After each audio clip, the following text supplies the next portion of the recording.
1953, a coronation fit for a king. But it's a young queen who's about to be crowned, and the crowd roars its approval.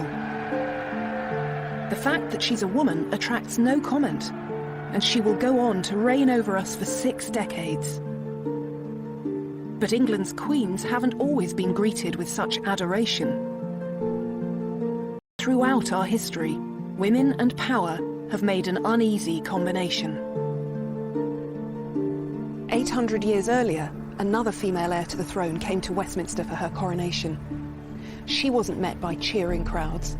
Instead, she was chased away from the capital by an angry mob. Her name was Matilda, the first woman to make a claim to the English crown in her own right. But 800 years ago, power was inescapably male. There was no question in the medieval world. Men ruled, and women didn't. A king was a warrior who literally fought to win power, then battled to keep it. Yet despite everything that stood in their way, a handful of extraordinary women did attempt to rule medieval and Tudor England. This series is about the queens who challenged male power and the fierce reactions they provoked. When they pursued power like kings, these royal women were criticised and condemned. Most graphically of all, they've been vilified as she-wolves. These are the stories of the she-wolves of England. And to explore them is to realise just how far we've come and how little has changed.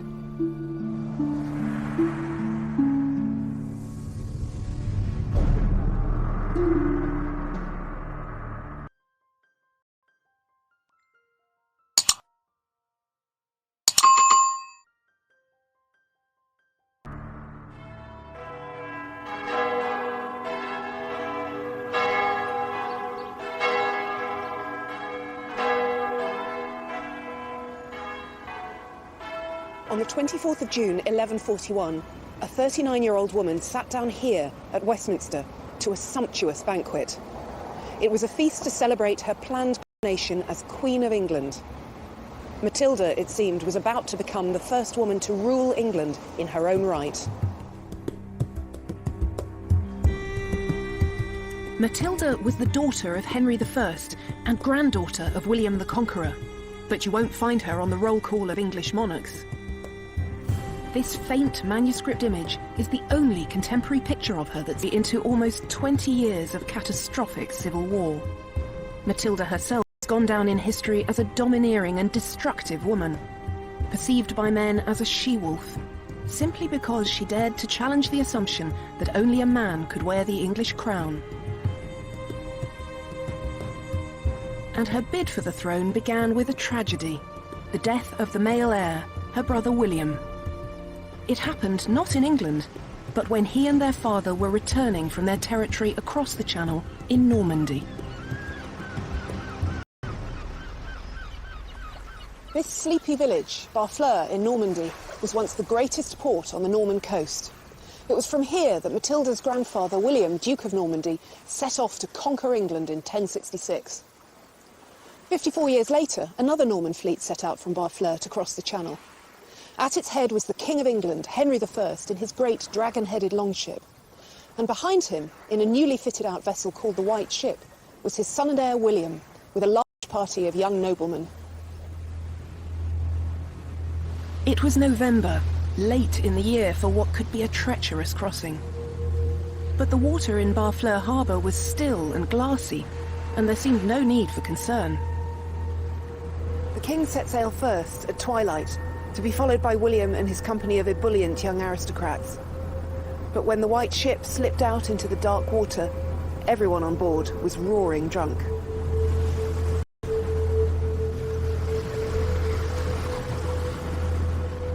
No one noticed the rock at the harbour mouth, but no one could mistake the sickening jolt as the ship struck.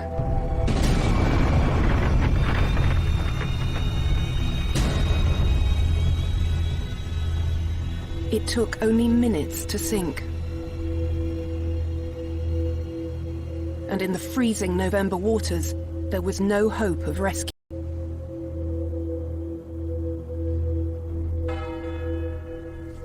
the chronicler William of Malmesbury wrote, "No ship that ever sailed brought England such disaster." It was such a calamity that 2 days passed before anyone dared to break the news to King Henry. When eventually a stuttering boy was pushed forward to tell him that his son was dead, the king collapsed in anguish.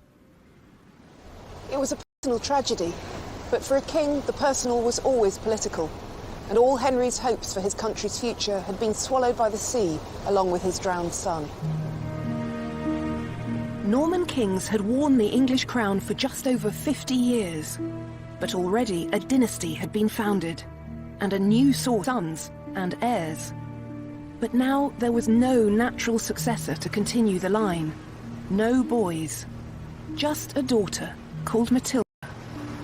There had never been a female heir to the English throne. But then again, there was nothing explicitly to say that a woman couldn't inherit the crown. The revolutionary effects of the conquest, which had swept away all precedent and tradition, meant that Norman England hadn't yet developed fixed rules about how a new monarch should be chosen. But in these times, it wasn't enough to have a right to the throne. To wear the crown, you had to fight for it too. That's exactly what happened with Matilda's father. Henry I had fought his older brother for the rule of England and Normandy. And once he'd become king, he had to keep on fighting to impose his authority on his nobles. Could this possibly be a job for a woman? These are the two sides of a king's great seal, the physical representation of the crown's authority that hung from every royal decree. An iconic image of power that demonstrates the king's most fundamental roles. Here, on one side, he sits with an orb and scepter in his hands to give justice to his people. On the other, he rides a war horse with his sword unsheathed to defend his kingdom.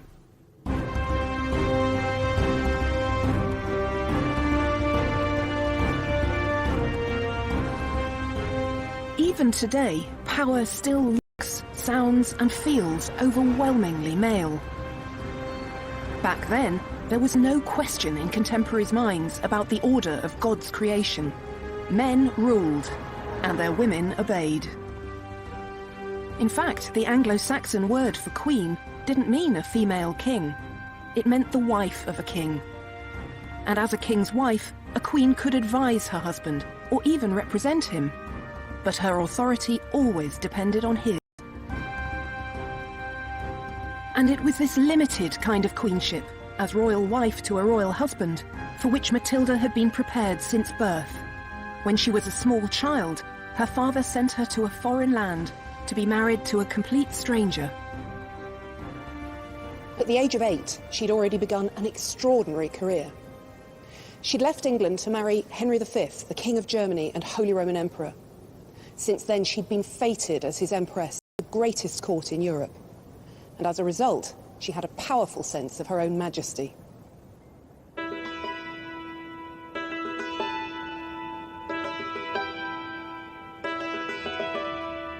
Matilda, 23, her husband died suddenly.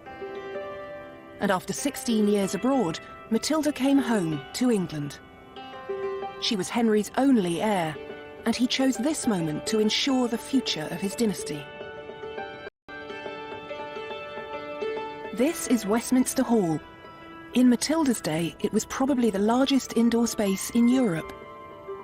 It still has a daunting grandeur. It was at a ceremony here that Henry promised Matilda a startling new future.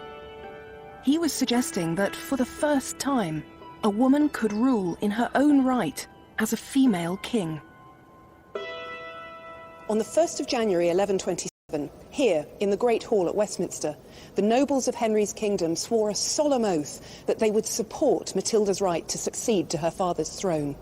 No one tried to argue that a woman couldn't rule. But the likelihood is that the nobles were paying lip service to an idea that they thought would never happen. And Henry had an alternative plan. Matilda was still young. If she could give him a grandson, England might yet be ruled by a king of his bloodline. So once again, he sent her away to be married. She might have been promised a powerful future, but for the moment, she was still her father's pawn. Since the conquest, the kings of England had ruled both England and Normandy. But this new Anglo-Norman realm was difficult to hold together. One way to defend it was to create alliances through marriage. Henry chose as Matilda's bridegroom Geoffrey of Anjou, whose lands to the south of Normandy could protect Henry's borders.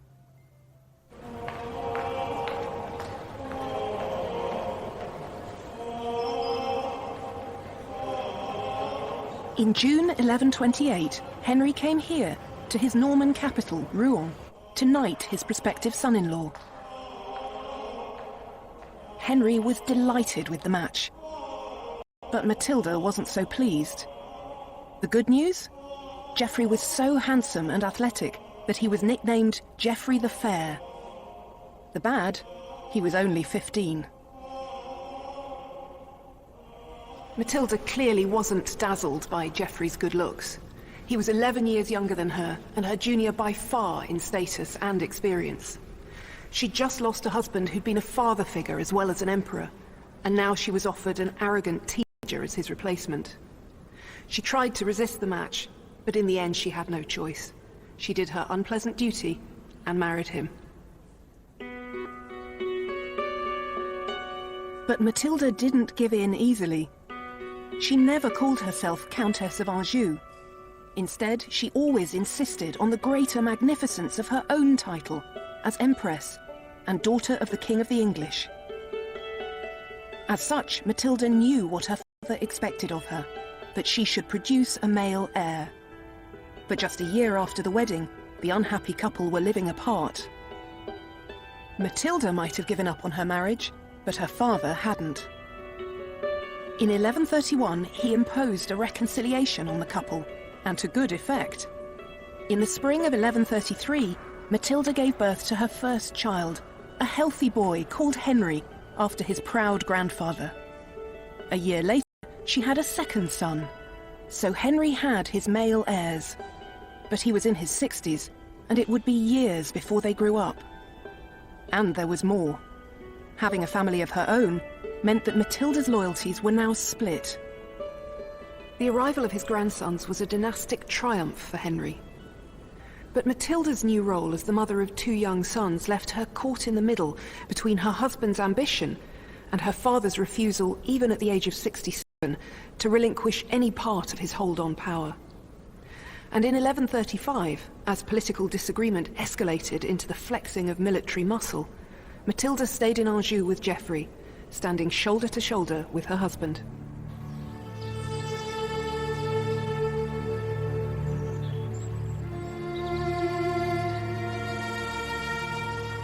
But just as Matilda was fighting for power for her husband, she was suddenly offered power in her own right.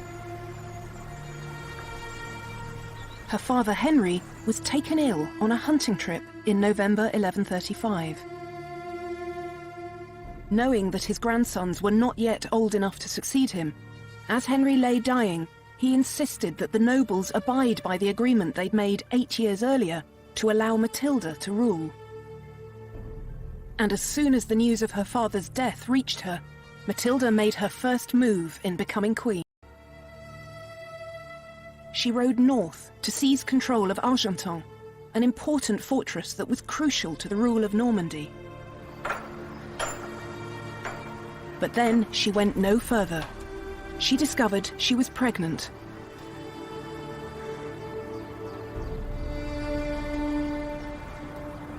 It's impossible to know what was going through Matilda's mind stuck out here at Argentan. The chronicler William of Malmesbury says only that she failed to return to England for certain reasons, which at a distance of almost 900 years, if the nobles would simply rally to her cause. What we do know is that while Matilda hesitated, it was her cousin Stephen who seized the moment.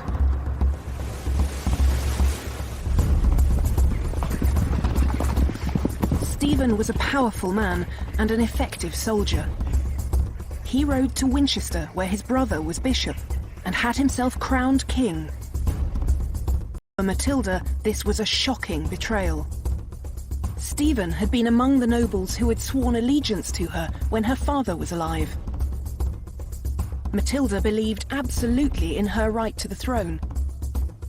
But her big mistake was to assume that others did too. Male might, it seemed, still overcame female right. According to a chronicle known as the Gesta Stephani, the deeds of Stephen, there was no one else at hand who could take the king's place and put an end to the great dangers threatening the kingdom. This is hardly an impartial account. It was written by a monk with close ties to Stephen's court, and Stephen is the hero of the story. Unfortunately, no one was writing Matilda's story. Stephen's masterstroke was his speedily arranged coronation. Once God had made him king, no man, let alone a woman, could undo it. Stephen's kingship had taken effect in the moment he was anointed with holy oil. But in that instant also lay the seeds of civil war. Two different forms of royal legitimacy now stood in opposition to one another. Matilda was the only legitimate child of the previous king, and the nobles had sworn allegiance to her as his heir. But Stephen had just been anointed and crowned as Henry's successor. Victory for one now meant defeat for the other.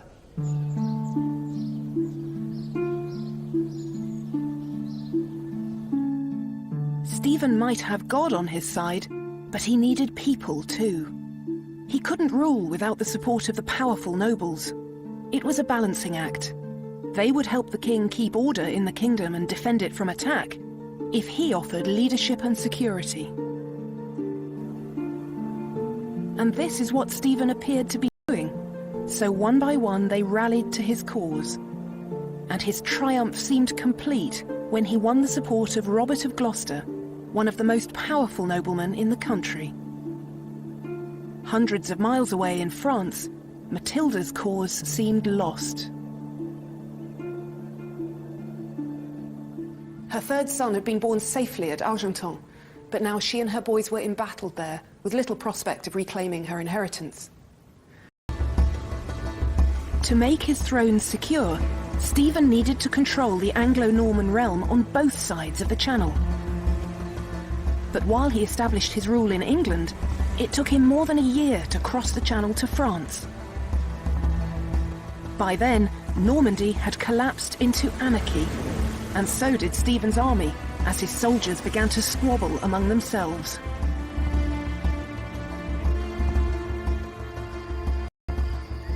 At her base at Argentan, news reached Matilda that Stephen's campaign in Normandy was disintegrating into chaos. Most significantly of all, the uneasy alliance between Stephen and Robert of Gloucester began to fall apart. And in June 1138, in a dramatic about-turn, Robert declared his support for Matilda. At a stroke, her position was transformed. Matilda now had a route to England and the throne. Robert's lands in Normandy gave her a safe corridor to the coast.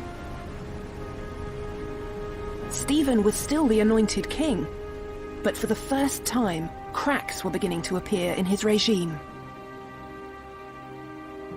How far would Matilda go to fight for the crown that she believed was hers? It was becoming clear that Matilda herself would have to stand at the centre of the campaign to secure her inheritance.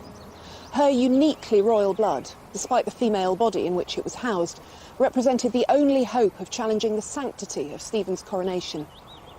And so, in 1139, Matilda set foot on English soil for the first time in 8 years. She came here, to Arundel Castle. News quickly reached Stephen of Matilda's arrival, and he lost no time in marching an army to Arundel's gates. For once, Matilda's sex worked to her benefit, not her disadvantage. She was the daughter of a king, the widow of an emperor, and Stephen's own cousin. Attempting to wage war on a woman of such exalted status would be a profoundly risky business. So Stephen was reluctantly persuaded to allow Matilda to leave Arundel. This played straight into Matilda's hands. She immediately went to Bristol, where Robert of Gloucester waited in his fortress. While Matilda's forces were still smaller than Stephen's, support for her was growing. Men who had wavered in their loyalty to Stephen now had the royal figurehead they needed.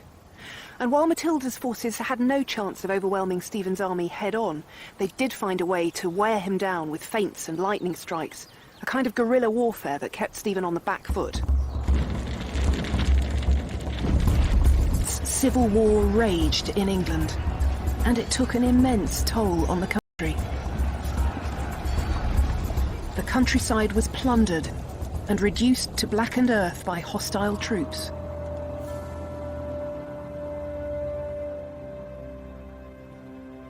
It was a dreadful thing, said the chronicler William of Malmesbury, that England, once the noblest place of peace, the peculiar habitation of tranquility, had sunk to such wretchedness.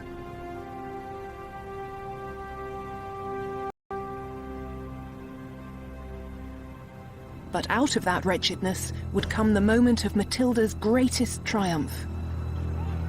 In February 1141, in vicious fighting at Lincoln, troops loyal to Matilda defeated Stephen's army and took the king prisoner.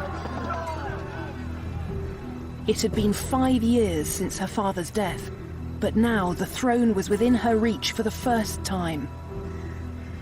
Now Matilda knew she needed the church and the people to recognize her as queen. She couldn't undo Stephen's coronation, but she could try to supersede it with one of her own. And she found an unlikely ally in the man who had orchestrated Stephen's coronation. His own brother, Bishop Henry of Winchester. Matilda cleverly promised Bishop Henry first place among her advisors, and in return, he rallied the church to her cause. In April 1141, Bishop Henry convened a special council of the church at Winchester. Among those who attended was the chronicler William of Malmesbury. This is a translation of William's chronicle, and it's an extraordinary thing, more than 800 years later, to read an eyewitness account. It turned out that the bishop was a master of political spin. He explained to the council that when King Henry died, he had left his crown to his daughter. But, he said, because it seemed tedious to wait for the lady, who made delays in coming to England since her residence was in Normandy, thought was taken for the peace of the country, and my brother allowed to reign. This was a piece of breathtaking revisionism, but the bishop didn't stop there.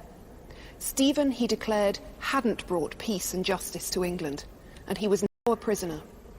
So the English church spoke in the voice of Bishop Henry.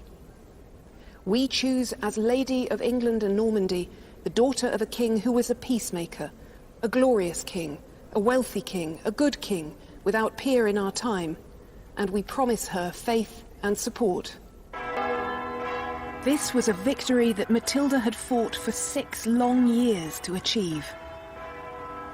So here at Winchester, Matilda was recognised as England's lady, domina in Latin. What that meant was that she would have dominion, power or lordship, of the kind that her father had enjoyed. And once she was anointed and crowned, she would become a new kind of queen, one who would rule in her own right. Matilda began to prepare for her coronation.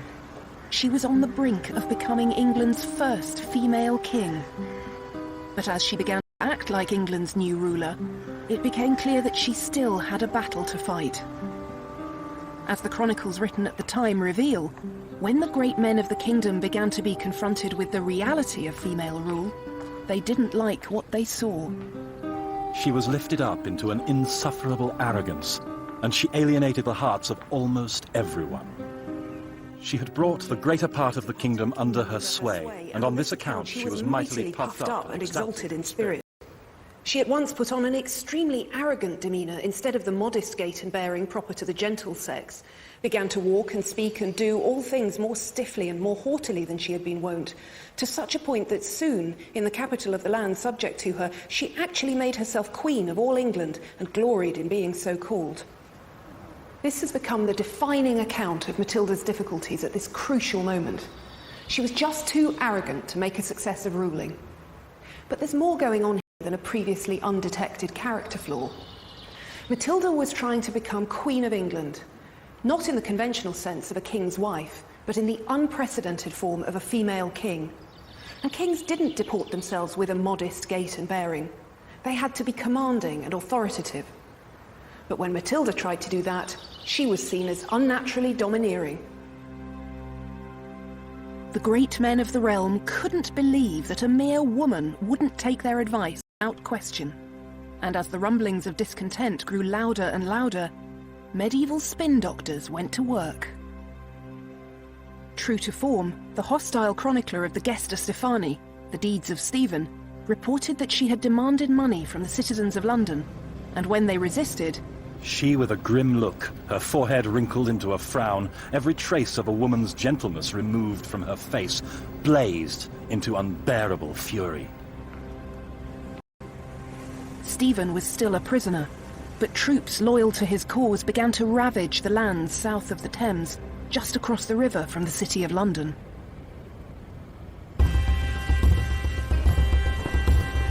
Pressed on with her coronation plans.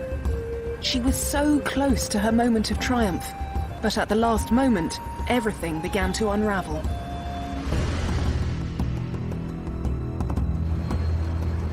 As Matilda prepared to enjoy her feast at Westminster, bells began to toll. The gates of the city swung open, and out swarmed thousands of armed Londoners to drive her away from the capital.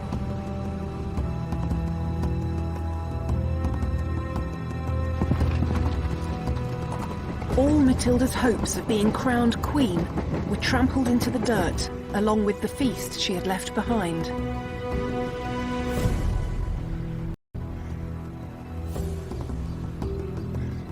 But things were about to get still worse. News reached Matilda that Bishop Henry had swapped sides once again and declared his support of his brother Stephen. Matilda pursued the bishop to Winchester, but was caught in an ambush. She was smuggled to safety, but her greatest supporter, Robert of Gloucester, was captured in battle. Without him, she knew she could never hope to win, so she bought his freedom. But the price was high. She had to release her most valuable prisoner by far, her rival, Stephen.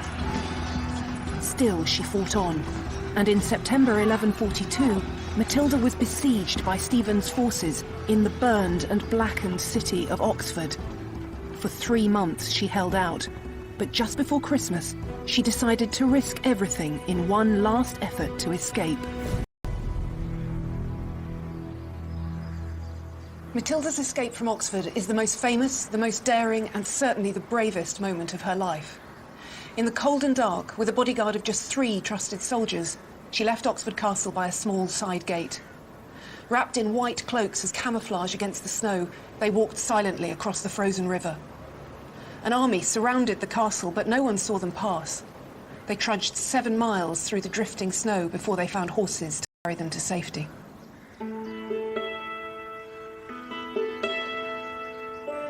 It was a courageous escape by anyone's standards. And even the Gesta Stephani remarked on Matilda's extraordinary tenacity. Never have I read of another woman so luckily rescued from so many mortal foes and from the threat of dangers so great. Matilda was now free, but nothing had changed. England remained in military deadlock. It was time to develop a new game plan. As the destructive stalemate continued, Matilda could be. But she was the mother of a son, Henry, and he was an entirely different prospect. Matilda recognised that the battle she now faced was to win the crown for her son, not to wear it herself. If the she-wolf couldn't wear the crown, then her cub would. While Matilda had been fighting in England, her son Henry had grown up in France. As a strong and energetic warrior, he had all the promise of a future king, and Matilda decided that the time had come for him to fight for his grandfather's kingdom. Stephen's position had depended on his ability to offer security and leadership. But the anarchy of the long years of civil war had undone all that. According to the Anglo-Saxon Chronicle, England's people felt abandoned by God, saying that while they suffered, Christ and his saints slept. And so, in the face of dwindling support, Stephen was forced to agree a compromise. He would remain as king, but at a ceremony here in Winchester, Stephen recognised Henry as his successor. Matilda had won, but the cost of her victory was her own political eclipse.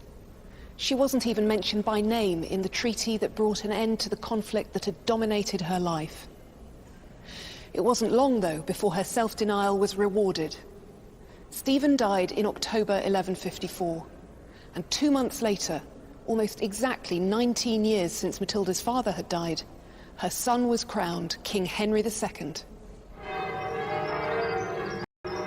With her son safely on the throne, Matilda returned to Normandy and settled just outside its capital, Rouen, where she acted as Henry's counsellor and sometimes his royal deputy.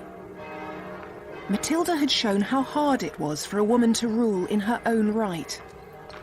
In the end, she sacrificed her own claim to the throne to ensure her dynasty continued. She had lost the battle, but she had won the war. Her father would have been proud of her, and her son certainly was. Henry never forgot the importance of his mother, and always called himself Henry Fitz-Empress, son of the Empress. A poem from the time recalls that nothing in the world was dearer to him than she. Matilda died in Normandy at the age of 65 on the 10th of September 1167.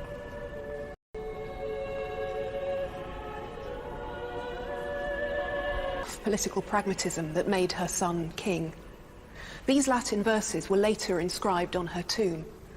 Ortu magna, viro maior, sed maxima partu, hic jacet Henrici filia, sponsor, parens. Great by birth, greater by marriage, but greatest in her offspring. Here lies the daughter, wife, and mother of Henry. Her son's triumph was the vindication of everything she'd done, but the price to be paid for that victory was her disappearance between the lines of her own epitaph. This was the price that Matilda paid for being a queen who dared to believe she might act like a king. And still the question remained, would a woman seeking this much power always face such outrage?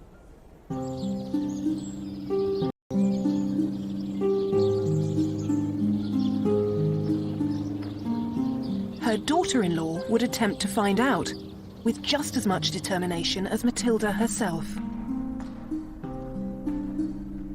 But as the centuries have gone by, Eleanor of Aquitaine's fame has endured less as a she-wolf than as a queen of the romantic world of chivalry and courtly love. In fact, we know very little for certain about Eleanor's looks or her emotional life. The only contemporary image of her that survives is this effigy from her tomb at Fontevraud Abbey, and it's hard to get a sense of the extraordinary woman behind this mask-like face. One clue to her intellect is perhaps the book she's holding, not a typical prop for a medieval woman. But then Eleanor wasn't typical in anything she did. She spent 80 years at the centre of European politics, not as a passive consort, but as a dynamic force in her own right. Above all, she was a woman who believed in her own agency, her ability to determine her own fate.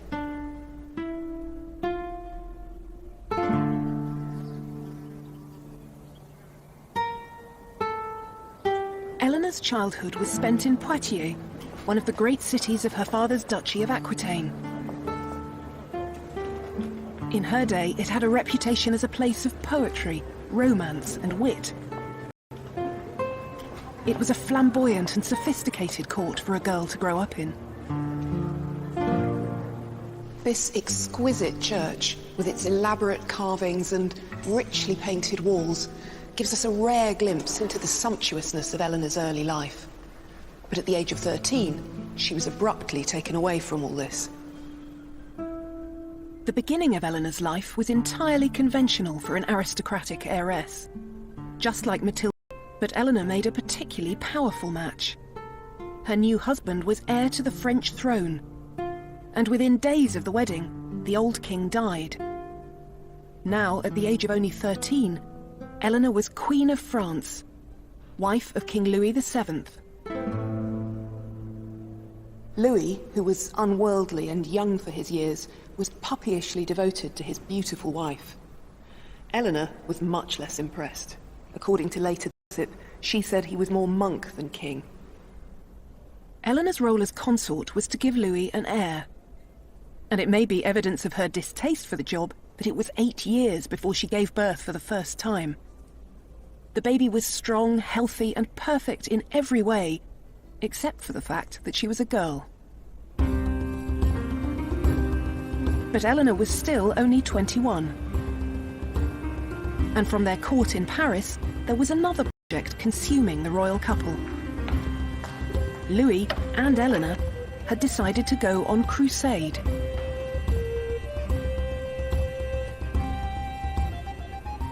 Here at Saint-Denis, in June 1147, Eleanor knelt to receive the Pope's blessing during the Crusade's elaborate send-off, and she almost fainted on a suffocatingly hot day. But she didn't show any such vulnerability in the face of the very real dangers of the Crusade itself.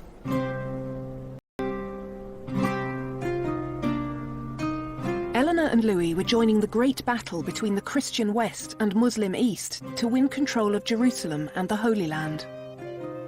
This adventure was the first sign that Eleanor was not going to be a conventional wife or queen. A crusade was not to be taken lightly, a treacherous journey across thousands of miles to face dangers of landscape, climate, disease, and war. Ironically, though, the greatest threat to France's queen wasn't her position near the front line, but a personal scandal. Eleanor and Louis made their way across Europe. In the spring of 1148, they sought refuge in Antioch, now in modern-day Turkey, which was ruled by Eleanor's uncle, Raymond of Poitiers. According to one chronicler, Raymond was the handsomest of the princes of the earth, and Eleanor delighted in his company. Soon the intimacy between them began to spark scandalous gossip that raced across Europe. This was a dangerous moment for Eleanor. She was suspected of having an incestuous affair with her uncle. Bad enough, you might think. For a queen, however, adultery was also treason. When Louis decided to leave Antioch, Eleanor astonishingly refused to go with him. And when he tried to insist, she showed just how far she was prepared to go to escape him. Eleanor decided to use church law to claim that her marriage was invalid. In theory, the church banned marriages where a couple shared an ancestor within the previous 7 generations, as Eleanor and Louis did. But this was a law that the powerful could always get permission to ignore. According to the chronicler John of Salisbury, when the king made haste to tear her away, she mentioned their kinship, saying it was not lawful for them to remain together as man and wife, since they were related by the 4th and 5th degree. The reality was that church law was used by powerful men to get rid of wives who were no longer politically convenient. And it seemed that Eleanor didn't see why she shouldn't use it too. But Eleanor found that the king's power was greater than hers. Louis wasn't prepared to let his queen go, and she was forced to leave Antioch with him.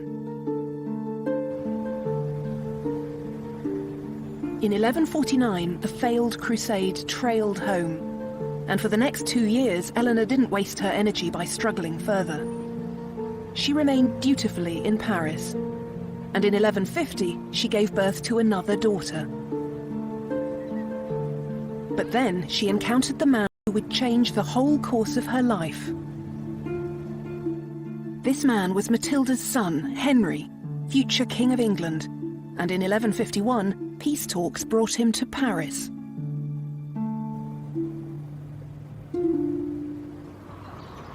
Eleanor and Henry must have met when he came to the French court in the summer of 1151, though the chroniclers are tantalizingly silent on the subject. He was 9 years younger than Eleanor, a fiery and charismatic young man, boundless energy as a soldier and a leader. And just 7 months later, the difficulties in Eleanor's marriage erupted into the open once again. This time, it was Louis who had given up the fight to keep his wife by his side. In March 1152, a committee of French bishops annulled their marriage, and Eleanor left Paris immediately for Poitiers.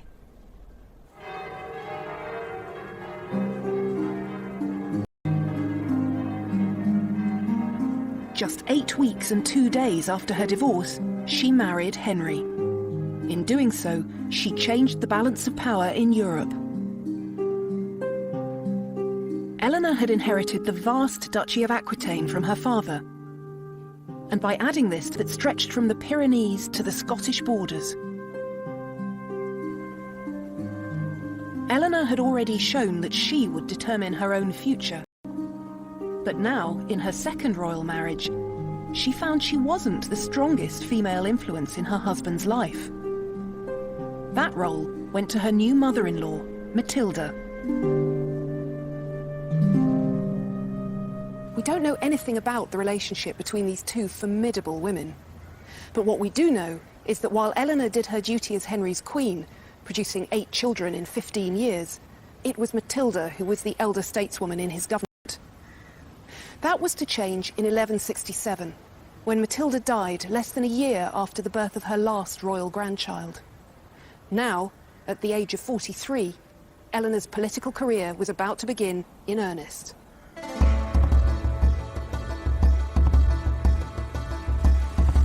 The task of governing Henry's huge and unwieldy empire was a challenging one, which kept him constantly on the move. Aquitaine, at its most southern edge, was culturally and politically alien to Henry, but it was Eleanor's homeland. And in 1168, Eleanor went to govern the duchy in her husband's name. For Henry, this was a matter of political strategy, but for Eleanor, an opportunity and a welcome homecoming. Hidden inside what are now the law courts, Eleanor's city of Poitiers is all that remains of her vast palace.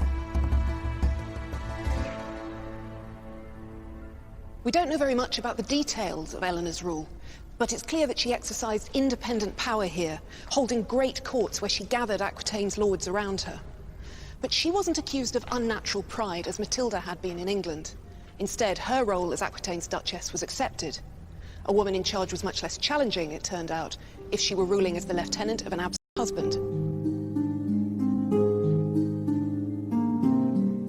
However, the stories that surround this period of Eleanor's life are tales of romance and chivalry. Aquitaine was the home of the troubadours, who sang of knights declaring their passionate devotion to unobtainable ladies and attempting heroic deeds of valor to win their hearts. One 12th century text entitled De Amore puts Eleanor at the center of these stories, ruling over a court of love that pronounced judgment on questions such as whether true love could exist in marriage.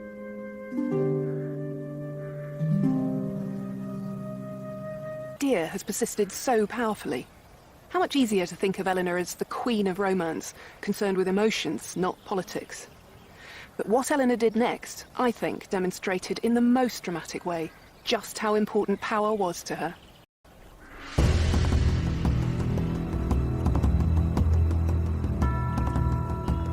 This magnificent castle at Chinon, on the banks of the Loire, was one of the most important centres of Henry's rule. It was also the setting for what was to be Eleanor's most assertive bid for power.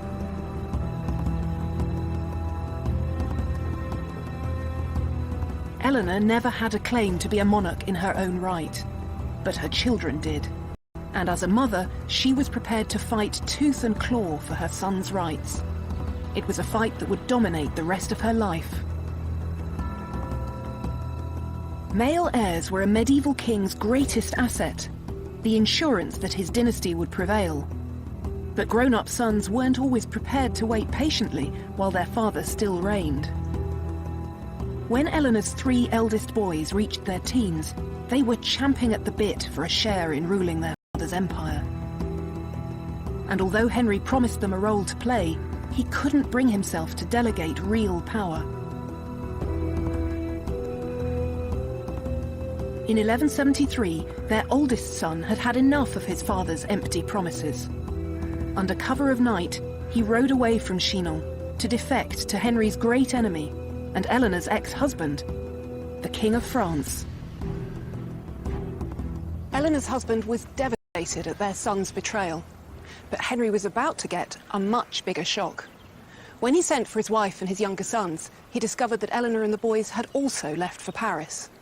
It was clear that Eleanor, too, was in open revolt against her husband and king.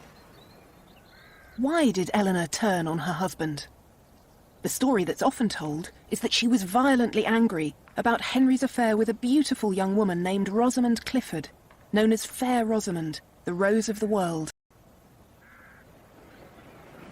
There's no way of knowing now what Eleanor thought or felt, so we'll never be sure exactly what was going through her mind when she rebelled against her husband. And once again in Eleanor's life, emotion gets used to fill a gap left by an absence of evidence. All kings had mistresses, and Eleanor was worldly wise enough to know that. But she had a formidable political brain, and it's much more likely that she, like her sons, was angry that the power Henry had given her in Aquitaine wasn't everything he'd promised. Eleanor was treading an intensely dangerous path, but she had thinkable when she left one king to marry another. Now her second royal husband was standing in the way of her ambition, and she would leave him too. Sons rebelling against their father were a cause of outrage and sorrow, but the 12th century had seen it all before. A wife rebelling against her husband was a new and profoundly alarming phenomenon. One chronicler scoured his archive to find more than 30 examples of sons taking up arms against their father, but not a single precedent of a queen in revolt against her husband. In a public letter, the Archbishop of Rouen told Eleanor that she threatened the very fabric of society. "Man is the head of woman," he said. "We know that unless you return to your husband, you will be the cause of a general ruin."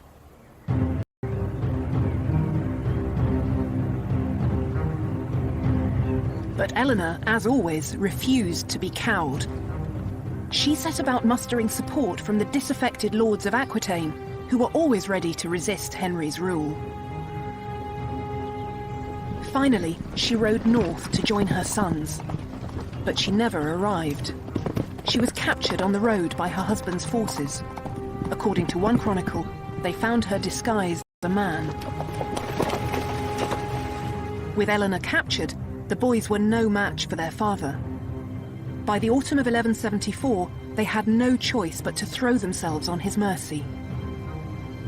Henry was generous in victory and offered his sons peace with honour. To Eleanor, he was not so magnanimous.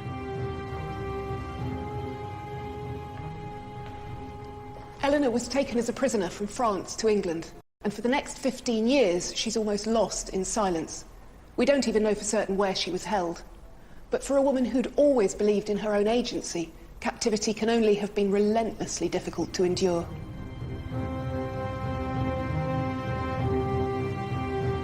Eleanor was blamed for their family's descent into civil war. But during the 15 long years she was kept under lock and key, they kept on fighting. It was a conflict that claimed the life of her eldest son. And it didn't stop until 1189, when at the age of 56, in his fortress of Chinon, Henry II died. His body was taken to Fontevraud Abbey, 10 miles westward along the Loire River. His heir was his second son, Richard, Eleanor's favourite child, who would one day be known as the Lionheart. It was dusk when Richard stepped into the church, England, that his mother was now a free woman.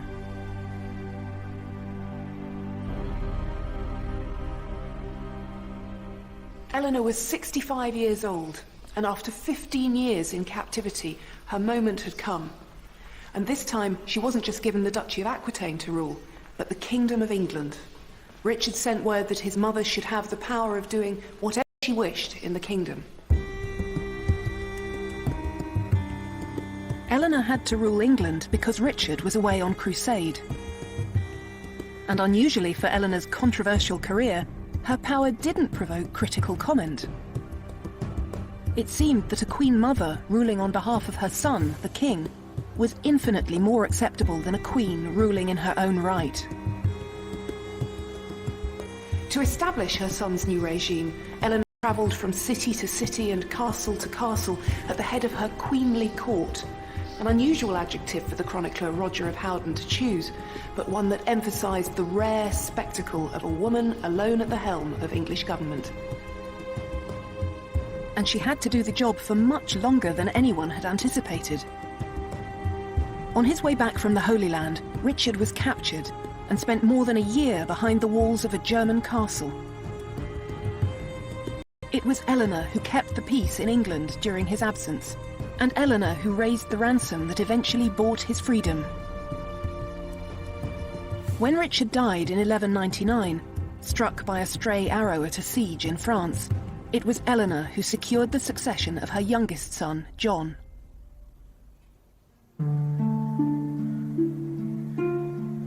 Amazingly, at the age of 75, she travelled hundreds of miles, the length and breadth of France, to support John's rule. But eventually, age and exhaustion caught up with Eleanor. She returned here to Fontevraud to rest, and from that point on, she retreated into silence. Eleanor died on the 31st of March 1204, at the age of 80. Despite her long years of conflict with her husband, she was laid to rest beside him.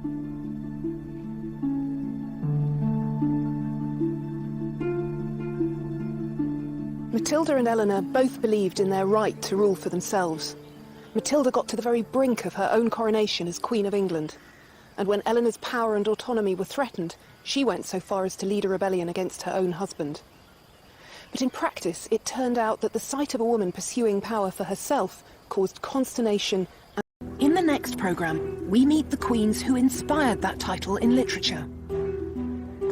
One accused of murder, the other of plunging the country into the Wars of the Roses, Isabella and Margaret each fought for power in one of the most brutal periods of English history.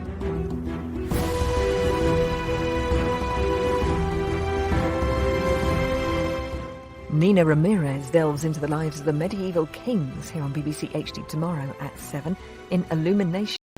Back to tonight now, though, and we're getting a lesson in Norwegian waffles next with the Hairy Bikers.